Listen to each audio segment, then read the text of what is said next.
Hello, everyone, and welcome to Tuesday Tips. Cut the gibberish. Come on in, say hello.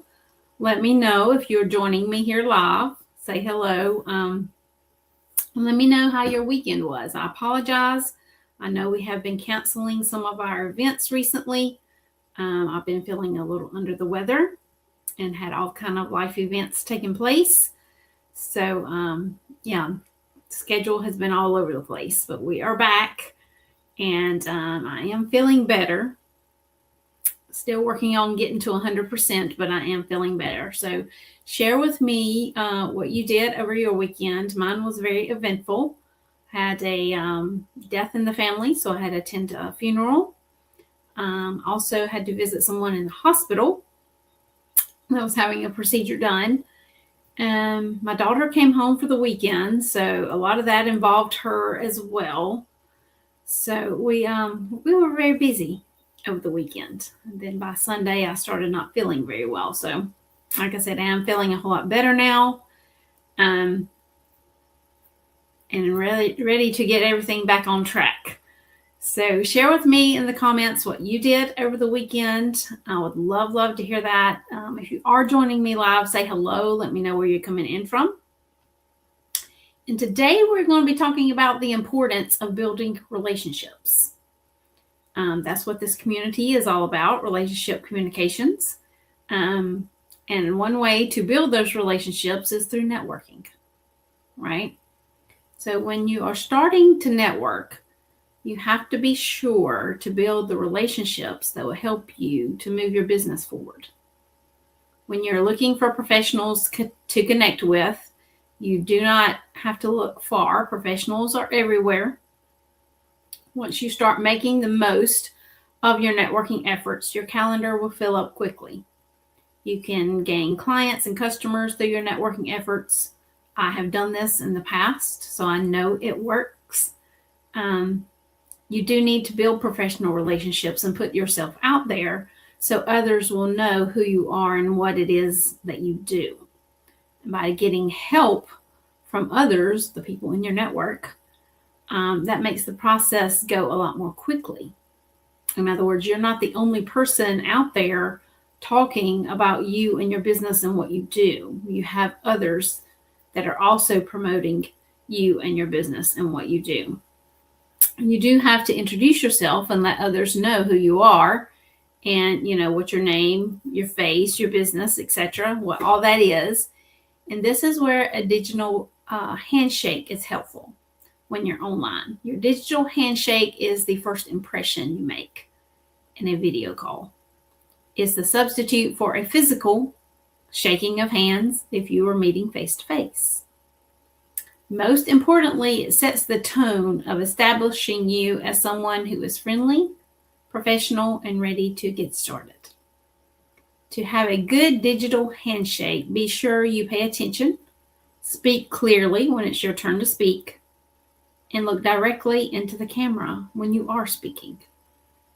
Be interactive during the call, ask questions, answer questions if you can, etc.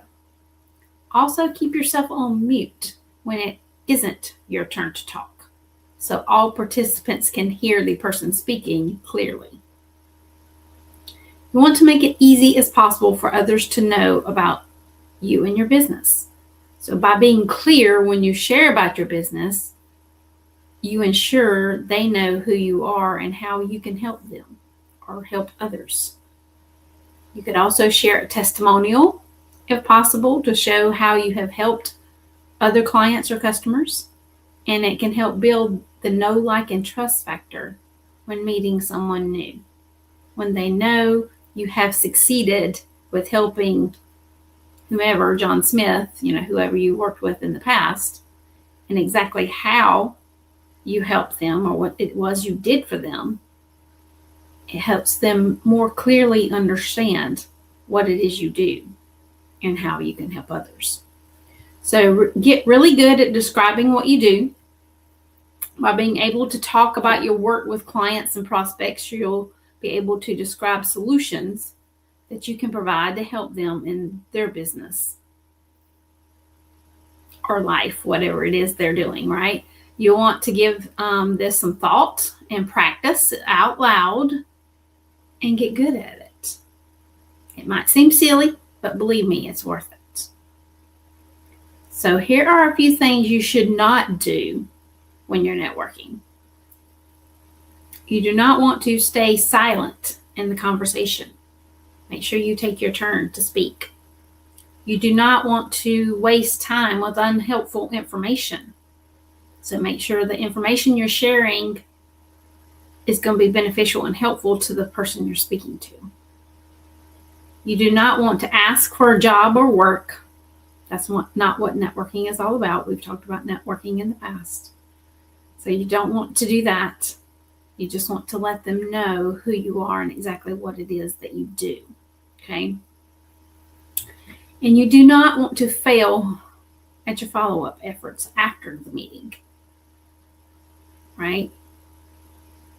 Especially with those you're just meeting and those that you would like to get to know better. In other words, you want to do continuous follow-up, not just a one and done. That's not how follow-up works. We've talked about follow-up in the past as well. So there's different ways that you can do that. So figure out exactly what way works best for you or what way works best for the person you're following up with. And you can even ask them that during the conversation. Is it okay for me to follow up with you? Would you prefer a phone call, an email, a text message? Ask them what they prefer. It goes a long way. Trust me, with building that know, like, and trust factor. When they know that you are willing to meet them where they are and help them exactly the way they want to be helped. Right? Even as far as following up and communicating after the initial conversation.